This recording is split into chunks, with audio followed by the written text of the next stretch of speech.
Hoje nós vamos falar sobre um tema que vai se desdobrar nos próximos dias. É algo que tem martelado a minha mente e trabalhado no meu coração, porque não raramente Deus usa as coisas fracas para envergonhar as fortes, usa as coisas que não são para confundir as que são. Através dessa imagem, eu reforço a ideia de que a natureza é um livro de Deus, né? O Senhor comunica lições e apresenta metáforas da vida espiritual, né, das coisas espirituais. Não é à toa que existem animais que representam bestas, assim como animais que representam coisas ligadas ao reino de Deus. O Senhor Jesus é comparado a um cordeiro, que é um animal extremamente indefeso, manso, dócil, não tem garras, dentes, agressividade.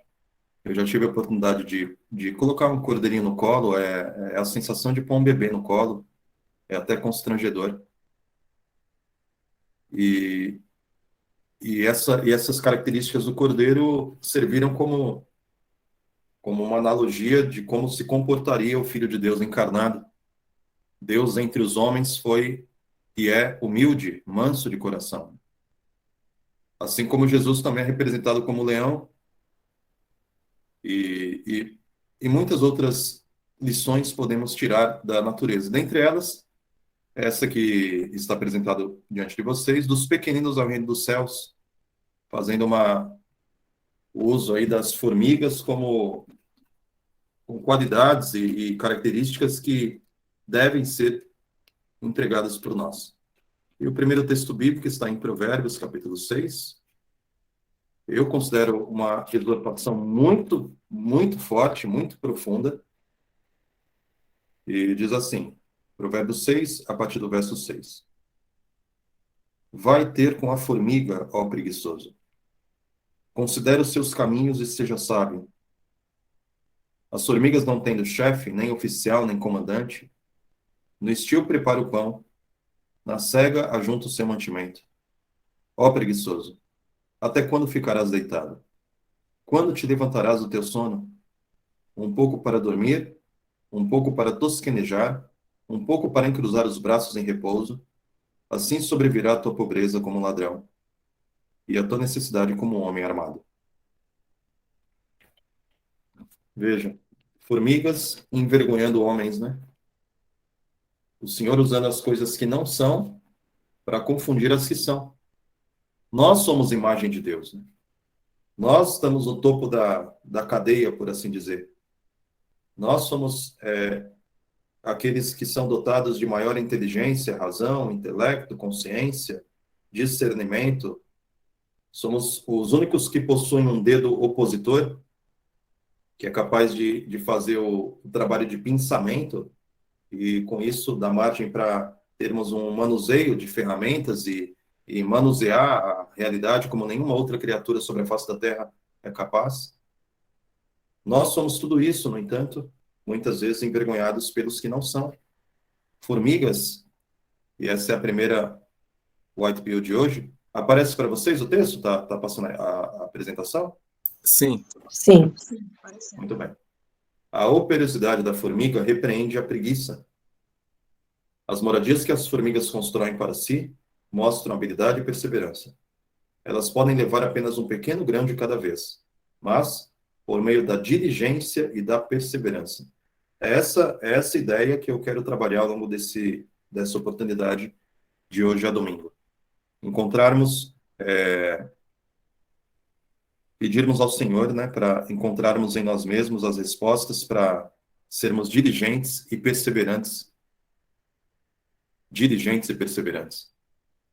Salomão apresenta ao mundo a operosidade da formiga como reprovação àqueles que desperdiçam suas horas em pecaminosa ociosidade. Ociosidade é pecado diante do Senhor. Não fazer o que poderíamos fazer com aquilo que nós temos é considerado negligência. E negligência, existe um outro texto onde o Ellen White diz isso, negligência em tempos graves é considerado um grave pecado, né? Imagina você poder salvar alguém e não o fazer. é mais do que antiético, é mais do que imoral, indecente, é uma coisa terrível. A formiga se prepara para o futuro. Esta é uma lição desconsiderada por muitos dotados de razão. Falham inteiramente em se preparar para a vida futura, vida imortal, que Deus, em sua providência, segura a raça caída. Então, temos aí uma problemática diante de nós. Nós temos mais inteligência do que uma formiga, nós temos mais destreza manual do que qualquer outra criatura sobre a face da Terra, nós temos discernimento, consciência e todos os atributos que nos fazem humanos, somos a imagem e semelhança do Senhor, em Cristo restaurado, temos disponível diante de nós coparticipação na natureza divina, que eu considero a promessa mais fantástica e maravilhosa de todas. No entanto, apesar de tudo isso, não raramente, muitas vezes, somos encontrados em ociosidade, não aplicamos diligência, não somos perseverantes e caímos na tentação de vivermos aquém do nosso próprio potencial. Eu selecionei algumas frases de pensadores e tudo mais que mostram algo que eu tenho aprendido na prática. E essa mensagem que eu estou apresentando agora é uma exortação para mim também. Porque hoje, olhando em retrospectiva, olhando para trás, olhando para a minha trajetória, eu vejo que, infelizmente, eu constato com vergonha e horror de que eu negligenciei muitos dos potenciais que Deus me deu. E isso traz um pesar. Louvado seja Deus que eu ainda tenho força e tempo de vida. Eu posso correr atrás do prejuízo. Eu posso me esforçar para minimizar as perdas. Mas, ao mesmo tempo, eu me entristeço de saber que eu poderia ter feito mais. Eu poderia ter avançado mais. Eu poderia ter mais atributos. Desde coisas práticas a coisas espirituais. Quando eu era juvenil, meu pai e minha mãe me colocaram para tocar instrumento, por exemplo. E durante um período eu toquei violão e tudo mais, e depois perdi o interesse. Veja, hoje eu poderia ser um musicista, eu tinha facilidade para aprender e perdi o interesse. E quantas coisas a gente tem deixado pelo caminho? Então hoje se me der um violão na mão, eu não consigo tocar mais. Eu até coloquei como um dos propósitos voltar a tocar um instrumento, como que tentando recuperar as perdas do passado. E quantas coisas você deixou pelo meio do caminho? Perdeu interesse, se desanimou, perdeu foco, não foi diligente o suficiente. Quantas coisas nós deixamos pelo caminho? E hoje eu entendo que o esforço supera o talento. Hoje eu, olhando até por observação, eu vejo que pessoas esforçadas chegam mais longe do que pessoas inteligentes. Tem muita gente inteligente fracassada no meio do caminho. Tem muita gente que sabe todas as respostas, que não avança na vida. Sabe aquela pessoa que olha para a vida do outro, ela sabe, olhando para a vida do outro, ela diz, olha, é melhor ir para cá, é melhor ir fazer isso, é melhor fazer aquilo, eu, se fosse você, faria tal coisa, mas ela mesma não faz. Ela mesma não anda. Essa frase aí de baixo, atribuída a Marcel George, o esforço e disciplina do incansável vale mais do que o talento do preguiçoso. São coisas para nós refletirmos. Sem disciplina, o talento não serve para nada. Essa frase aí é atribuída a Cristiano Ronaldo, né? 36 anos de idade, competindo com jovens de 20 anos, em alta performance. Há alguns meses atrás, gerou uma perda de bilhões para a empresa Coca-Cola, porque ele rejeitou atribuir a sua imagem a um alimento, a uma bebida que não é alimento, uma bebida que faz mal, e levantou uma garrafa d'água incentivando hábitos saudáveis. É uma conduta dele mesmo como atleta. E Paulo diz, se um atleta em tudo se domina, quanto mais nós. Se um atleta se domina em todas as coisas, lá em 1 Coríntios capítulo 9, Paulo fala isso. Um atleta em tudo se domina para conquistar uma coroa corruptível. Se um Cristiano Ronaldo da vida empreende uma disciplina quase estoica sobre si mesmo, rejeitando bebidas, comidas e coisas que podem diminuir a sua performance, por que que nós temos agido de modo tão negligente com a reforma de saúde, com a luz que Deus nos concedeu, entende? Então, eu repito, esse tema que eu estou trazendo diante de vocês é algo que tem afligido a minha própria consciência. E eu entendo que nós precisamos avançar nessa direção e, assim, para ontem, de modo muito rápido, precisamos fazer isso. Aí outros pensamentos, nem sempre você vai estar motivado, então aprenda a ser disciplinado. Olha, eu acho que a palavra para os 144 mil, a palavra para a última geração, a palavra para aqueles que vão enfrentar as batalhas que estão já apontando no horizonte, a palavra é disciplina. Disciplina espiritual. Eu vejo muito eco disso na vida de Daniel, por exemplo. Daniel era um homem extremamente disciplinado. Aquele Daniel que entrou naquela orgia, banquete de Belsazar, já em fase avançada de vida, por volta dos 80 anos de idade. Aquele Daniel que entrou ali e foi capaz de dizer não aos tesouros do rei, quando o rei disse, olha, se interpretares Mené, Mené, Tekel, Parsim, né, aquela escrita na parede, se interpretares esse mistério, se me disseres o que isso significa, eu te cobrirei de ouro, riquezas, honras. E a postura daquele senhor, Daniel já era um senhor naquela altura, a postura daquele senhor em dizer, os teus presentes fiquem para ti, para um homem em idade avançada ter a integridade de repreender um rei daquela forma, ele precisou construir ao longo da sua trajetória uma disciplina espiritual. E foi o que Daniel fez. Daniel orava 3 vezes por dia, haja o que houver, com decreto, cova dos leões, o que quer que fosse, Daniel orava 3 vezes por dia. E nós precisamos encontrar disciplina em nossa vida. Porque a disciplina é mais importante do que a motivação. E há momentos na vida onde a gente perde a vontade de orar, por exemplo. Há momentos na vida onde a gente perde a vontade de estudar a palavra do Senhor. Há momentos na vida onde a gente perde a motivação para prosseguir. E esses momentos podem ser variados. Pode ser um processo doloroso de divórcio. Pode ser o processo doloroso de ver um filho se apostatando e você desanimar no Senhor. Enfim, N situações que podem minar a nossa motivação. Porém, disciplina, ela não está atrelada à motivação.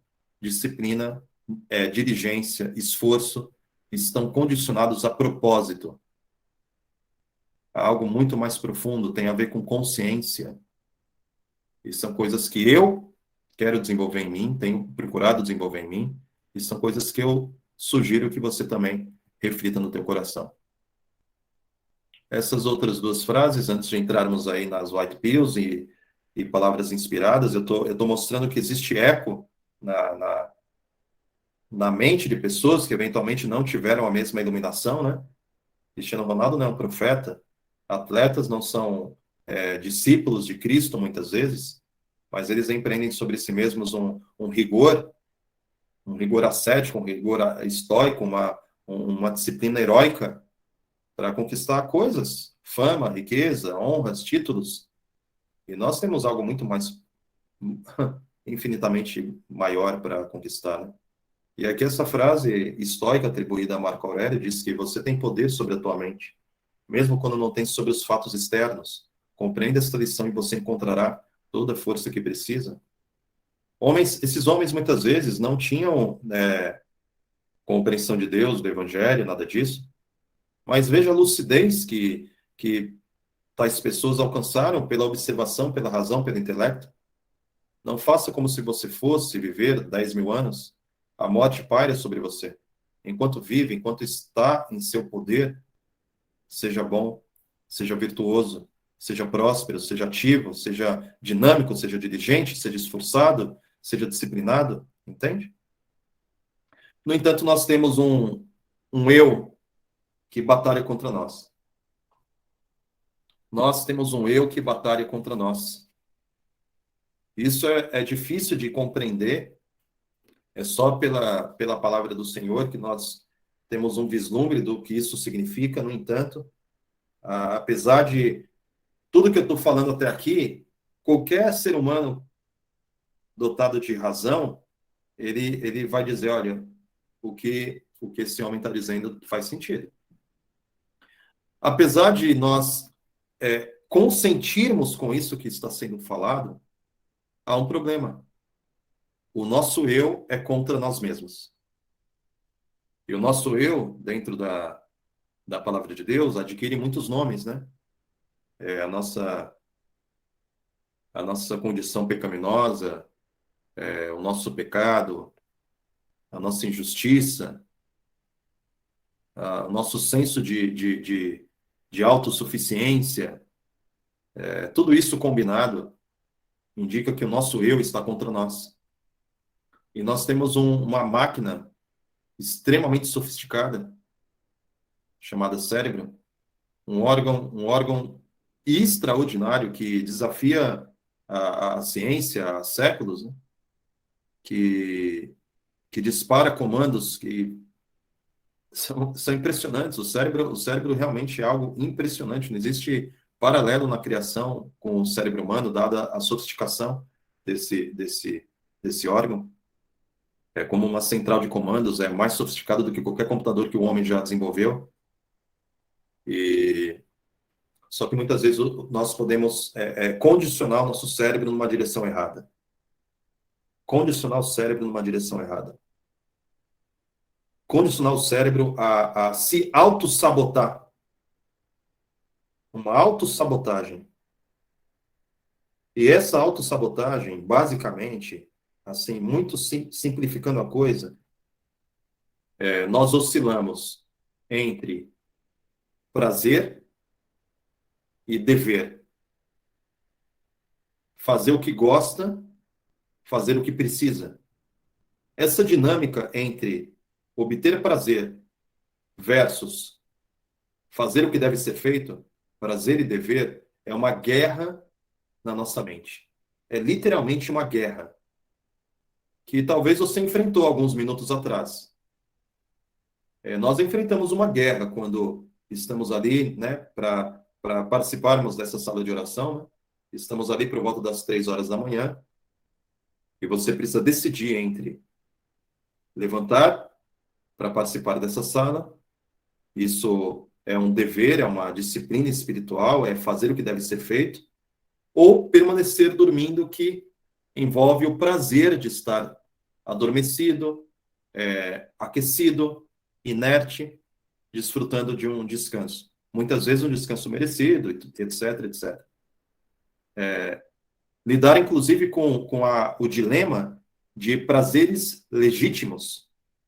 Dormir é um prazer legítimo. O corpo cansa, a mente cansa, dormir é um prazer legítimo. No entanto, eventualmente o dilema encontra-se entre um prazer legítimo e um dever sincero, uma disciplina espiritual. E existem recursos na nossa mente que favorecem o prazer, especialmente o prazer momentâneo. E isso tem nome. E a ciência hoje tem procurado entender esse processo. Existe aí uma enorme quantidade de materiais na internet ligada a entender a ciência da distração. Por que é que algumas redes sociais, por exemplo, viraram uma epidemia, uma pandemia, uma coisa assim que leva pessoas a... Essa semana mesmo eu vi no meu feed de notícias de que uma cantora aí que agora se tornou internacional, né? Eu, aliás, tenho uma lamentação muito grande com respeito à deterioração da música em todos os âmbitos, né? Tanto a música popular como a música cristã, louvores, né? Nós temos visto uma decadência enorme nesse sentido. Às vezes eu ouço alguns louvores antigos e falo, gente, onde nós paramos, né? A diferença que existe é brutal. E mesmo na música popular, eu sou da década de 70, né? Nasci em 76, então a minha adolescência foi na década de 90, E, e as músicas que estavam disponíveis na época eram, estou falando de música secular mesmo, não tem nem comparação com o que existe hoje. E eu estou dizendo isso porque essa cantora que agora é internacional, parece até uma piada, ela ficou semanas aí como primeiro lugar na Billboard e playlists de músicas, sendo uma música extremamente, com uma coreografia extremamente depravada. No YouTube já está com mais de 110 milhões de visualizações. 110 milhões de visualizações, é algo assim espantoso em poucos dias. Nós estamos presenciando uma geração viciada na obtenção de prazer, em todas as áreas, e especialmente com o surgimento de tecnologias móveis, né? Isso se tornou algo assim assustador. E Daniel profetizou que as ações do inimigo no tempo do fim destruiria muitos que vivem despreocupadamente, vivendo como os habitantes de Sodoma, né? Dentro dos habitantes de Sodoma, como, como,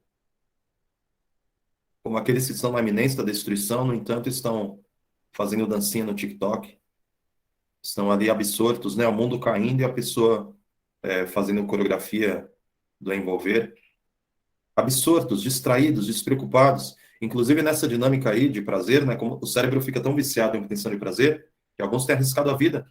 Hoje, o uso de celular em veículos, né? A pessoa dirigindo e vendo o celular, se tornou já uma das principais causas de acidentes automobilísticos, que o cérebro fica tão condicionado à obtenção de prazer que ele perde o senso de realidade. A pessoa tem o dever de dirigir o veículo com atenção, né, prestando atenção em tudo, mas o cérebro está tão condicionado a prazer que ela não resiste e pega o celular para ter como que uma dose, mais uma heroína, mais um trago, mais uma cachaça. Ela está tão viciada naquilo que ela se distrai, bate o carro, às vezes perde a vida. O que eu estou dizendo é algo extremamente sério para a gente pensar. Tanto é verdade que eu lancei até um desafio baseado nessa dinâmica de jejum de dopamina. Dopamina é uma substância produzida pelo nosso próprio corpo, que está diretamente ligada à questão de prazer, né? E a dopamina, existem outros hormônios ligados ao prazer. A questão é que a dopamina é muito rápida de obter e muito fácil de obter. E, por exemplo, quando você empreende uma corrida, por exemplo, vou correr 10 quilômetros. Quando você terminar essa prova de 10 quilômetros, vai ter um mix de hormônios circulando no teu corpo, gerando uma enorme quantidade de satisfação, de prazer, de recompensa, por você ter se disciplinado para uma corrida de 10 quilômetros. Serotonina, endorfina, etc. No entanto, a dopamina ela é mais fácil de obter. Você não precisa correr 10 quilômetros para obter dopamina. Se você sentar numa cadeira, usar o seu celular, a dopamina já vai ser disparada. Então, por ser um hormônio alcançado sem esforço, ele vicia. Que coisa, né? É um hormônio de felicidade ligado à recompensa, obtido sem esforço. Você não precisa ir na academia, você não precisa correr, você não precisa cuidar da sua dieta, você não precisa empreender nenhuma disciplina. E ele vai estar disponível na palma da tua mão, através, por exemplo, do uso de celulares. E aí tem alguns canais aí levantando essa bandeira de que se não tivermos um foco nesse assunto, não fizermos um jejum de dopamina, em outras palavras, se não estivermos dispostos a trocar prazeres momentâneos por prazeres de longo prazo, entende? Porque, por exemplo, uma pessoa que tem a disciplina de fazer atividades físicas, que é um dos remédios de Deus, ou seja, é mensagem para o povo de Deus, a prática de exercícios é uma mensagem para o povo de Deus, é um chamado. A pessoa, se ela não tiver a disciplina de dia após dia, semana após semana, mês após mês, ano após ano, ter a regularidade de atividades físicas, e com isso obter a longo prazo a recompensa de ter um corpo mais saudável, mais forte, mais dinâmico, e etc., e trocar isso pelo prazer rápido, momentâneo, instantâneo, de tão somente contentar-se com ficar diante de uma televisão, de um celular, de uma série, tendo dopamina, dopamina, dopamina, ela a longo prazo vai estar simplesmente cavando a sua própria cova. Isso é sério. Eu encontrei eu, no livro Atos dos Apóstolos, falando sobre os coríntios, que eu achei, assim, muito pertinente. Homens e mulheres que viveram há quase 2.000 anos atrás, no entanto, projetam luz para os nossos dias. Olha o que fala sobre os coríntios. Os coríntios tinham se tornado notáveis, mesmo entre os pagãos, por sua grosseira imoralidade. Parecia que sua preocupação ou cuidado não ia além dos prazeres e passatempos da hora. Veja se não é uma descrição dos nossos dias hoje. Prazeres e passatempos da hora. O apóstolo ordenou aos crentes coríntios a atenderem às lições contidas na experiência de Israel. Então Paulo escreveu: estas coisas foram-nos feitas em figuras, para que não cobicemos as coisas más como eles cobiçaram. Ele mostrou como o amor ao conforto e aos prazeres tinham preparado o caminho para os pecados que atraíram a notável vingança de Deus. Amor ao conforto e aos prazeres. Olha, o conforto e o prazer. É um jeito muito imperceptível do diabo destruir a índole, o caráter e o coração de um servo de Deus. Conforto e prazer. Coisas que nós apreciamos, né? Mas que podem ser a nossa ruína. Existe um conforto e um prazer em viver em uma grande cidade, por exemplo. Uma grande cidade, eu sou filho de uma grande cidade, fui nascido e criado no centro de São Paulo. E, embora uma grande cidade tenha trânsito, barulho, e todas as coisas que envolvem uma grande cidade tem o conforto dos shoppings, tem os prazeres do fast food, tem as conveniências, né, do acesso, do entretenimento e etc. Mas é justamente isso que prepara o caminho para os pecados.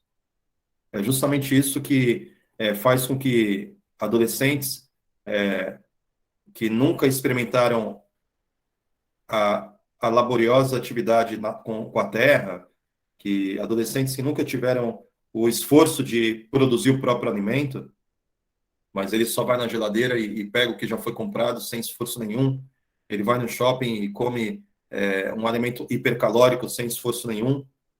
Esse conforto, esse prazer à disposição é que prepara o caminho para os pecados, é que tem feito com que haja nessa geração cada vez mais índice de depressão entre meninos e meninas, meninos de pouca idade, adolescentes, se cortando e sem vontade de viver, porque nunca experimentaram a dor, o preço de produzir a própria comida, de trabalhar com as próprias mãos, de se esforçar, de ter tenacidade, de ter diligência, de precisar empreender esforço. Em muitas culturas, existe um ritual de passagem, por exemplo, onde meninos precisam provar coragem para se tornar homens. Quando chega ali por volta dos 12, 13 anos de idade, os meninos têm que ter bravura para terem o direito de se tornarem homens.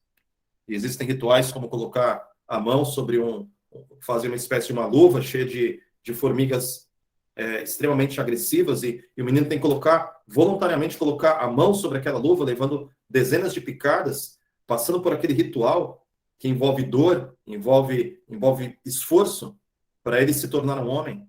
Isso é uma metáfora importante para dizer que a dor, o sofrimento, o esforço é uma porta para a maturidade. É por isso que tem tantos adolescentes de 40 anos na nossa geração. Homens e mulheres de 40 anos que ainda são adolescentes. Jogando videogame, preocupadas só com beleza, mulheres vazias, preocupadas só com estética, com aparência, são como adolescentes de 40, 50 anos de idade. Não pagaram preço. Têm amor ao conforto e aos prazeres. Ainda sobre os coríntios, e o contraste, né, entre os coríntios e a pessoa de Cristo. Olha o que diz a respeito do Senhor Jesus. Por seu próprio exemplo, o Salvador mostrou que seus seguidores podem estar no mundo sem, todavia, pertencer ao mundo. Ele veio, não para compartilhar seus prazeres ilusórios. Fez lembrar daquele texto falando sobre Moisés, né? Em Hebreus, capítulo 11, diz assim, a respeito de Moisés, e esse texto mostrou que Moisés foi, de fato, um tipo, né, da pessoa de Cristo. Hebreus 11, a partir do verso 24, falando sobre Moisés, diz: Pela fé, Moisés, quando já homem feito, recusou ser chamado filho da filha de Faraó, preferindo ser maltratado junto com o povo de Deus, a usufruir prazeres transitórios do pecado. Que tremendo! Prazeres ilusórios. Jesus não se deixou seduzir pelos prazeres ilusórios, ser governado por seus costumes ou seguir suas práticas, mas para fazer a vontade de seu Pai e buscar e salvar o perdido. Com esse objetivo em vista, o cristão pode permanecer incontaminado em qualquer meio, numa favela, num ambiente degradado. Se o indivíduo tiver essa noção de não compartilhar dos prazeres ilusórios, ele pode permanecer incontaminado em qualquer meio. É por isso que Jesus viveu em Nazaré, teve o ministério na Galileia, viveu entre homens extremamente pecadores, mas não se perverteu. Quaisquer que sejam suas situações e circunstâncias, exaltado ou humilde, ele manifestará o poder da verdadeira religião na prática fiel do dever. Veja o contraste aí em amarelo. Prazeres ilusórios, prática fiel do dever. Essa é a batalha do teu coração e do meu. Essa é a batalha da nossa mente. Prazer versus dever. Se contentar com o conforto versus ter a diligência de fazer o que deve ser feito. Essa é a nossa luta. Aí na tela você vê exemplos de hormônios que são ligados a prazer, emoções. Cada um deles correspondem à maravilha da criação divina, que estabelece aí uma química, uma farmácia dentro do nosso organismo, dentro do nosso cérebro, que disparam substâncias imprescindíveis, como, por exemplo, a adrenalina no momento de fuga, num momento onde você precisa, né, de rapidez, de ações e coordenação e tudo mais. Ocitocina, que é o hormônio produzido, por exemplo, quando a mulher está amamentando, liga ela ao filho num laço de amor. A ocitocina também, ela dispara quando você faz o bem para alguém, sem nenhum tipo de interesse. Olha que tremendo. Você pode ser feliz fazendo bem para alguém. Então, toda essa farmácia contida no nosso cérebro, essa indústria de hormônios e tudo mais, é uma bênção de Deus. Só que muitas vezes a gente vai pelo caminho mais fácil, né? Veja, adrenalina, noradrenalina, dopamina, ocitocina, serotonina, endorfina, terminas em inas. E muitas vezes o homem encontra o caminho mais fácil. Em vez de pagar o preço para obter uma endorfina após uma atividade de exercício físico, por exemplo, ou uma serotonina e tudo mais, ele vai numa cocaína, numa heroína, numa nicotina, numa cafeína. Ele recorre a substâncias externas para tentar suprir o esforço que ele não faz em si mesmo. Então, estamos aí diante de um dilema existencial. E a maior necessidade do mundo qual é? A de homens. Homens que não se comprem nem se vendam. Seres humanos que no íntimo da alma sejam verdadeiros e honestos. Homens e mulheres, jovens, crianças que não temem chamar o pecado pelo seu exato nome. Pessoas cuja consciência seja tão fiel ao dever, mais uma vez, dever, como a bússola é ao polo. Homens que permaneçam firmes pelo que é reto, ainda que caiam os céus. Então, a maior necessidade do mundo, no mundo do esporte, a maior necessidade sejam homens como Cristiano Ronaldo, homens que empreendam uma disciplina heróica para obter títulos e honras e girar a indústria do esporte, né? Homens como Kobe Bryant, Michael Jordan, cada qual na sua modalidade empreendendo uma disciplina quase sobre-humana, porque foram homens obstinados, são homens obstinados na obtenção de resultados. No campo espiritual, precisamos de homens assim também. Homens que sejam determinados a fazer o que deve ser feito. Eu até lanço para você esse desafio de buscar em Deus ter mais resultados. Nós não somos muito acostumados a pensar espiritualmente em termos de resultados, mas eu começo a pensar que é algo que devemos encarar. Então, por exemplo, na reforma de saúde, coloca um resultado. Eu, por exemplo, esse ano de 2022, eu tenho um foco. Eu quero terminar o ano de 2022 com um corpo mais forte, uma estrutura corporal mais forte. É um resultado. E para eu alcançar esse resultado, eu tenho que pagar um preço. E em cada área da vida é a mesma coisa. E é preciso ter um senso de dever. Com relação ao caráter, a coisa não é diferente. Um caráter tal não é obra do acaso, nem se deve a favores e concessões especiais da providência divina. Um caráter nobre é o resultado da disciplina própria, da sujeição da natureza inferior pela superior, a renúncia do eu para o serviço de amor a Deus e ao homem. Sujeição da natureza inferior. A natureza inferior corresponde aí ao mamífero que existe dentro de cada um de nós, né? Nós somos seres humanos, no entanto, compartilhamos da mesma plataforma biológica, por assim dizer, de animais, né, que querem obtenção de comida, abrigo, segurança, prazer, mas nós temos uma natureza superior, nossa consciência, nossa razão, nosso intelecto, e precisamos sujeitar uma coisa à outra. A natureza superior deve estar sujeitando a inferior. E especialmente os jovens precisam ser impressionados com a verdade de que seus dotes não são deles próprios. Força, tempo e intelecto não são senão tesouros emprestados. Pertencem a Deus e deve ser decisão de todo jovem pô-los no mais elevado uso. O jovem é um ramo do qual Deus espera fruto. O mordomo cujo capital deve crescer. Uma luz para iluminar as trevas do mundo. Olha que maravilha! Uma luz para iluminar as trevas do mundo. Um jovem na mão de Deus é uma arma poderosa. E as mesmas grandiosas verdades que foram reveladas por esses homens, Deus deseja revelar por meio dos jovens e crianças de hoje. Jovens e até mesmo crianças. Um erro na nossa geração é tratar crianças como se fossem animaizinhos, irracionais, sem responsabilidade. Até mesmo a lei brasileira favorece essa perniciosa dinâmica. Aonde que um menino de 16 anos armado não sabe o que ele está fazendo? No entanto, não sofre penalidade criminal. Veja, tem crianças hoje em dia com... Meu filho tem muito mais informação, muito mais capacidade de analisar as coisas do que eu tinha na idade dele, mas disparado, dado o fato do acesso, né? O meu Google, o meu Google era uma Barça. Quando eu tinha que fazer atividade de escola e tudo mais, o meu Google era uma enciclopédia com 6 livros ilustrados. Esse era meu Google. O que eu tinha de informação, obtenção de informação, eram 6 livros na estante da sala da minha casa. Ou seja, a obtenção de informação que os nossos filhos têm hoje, tem nem comparação com o que a gente teve.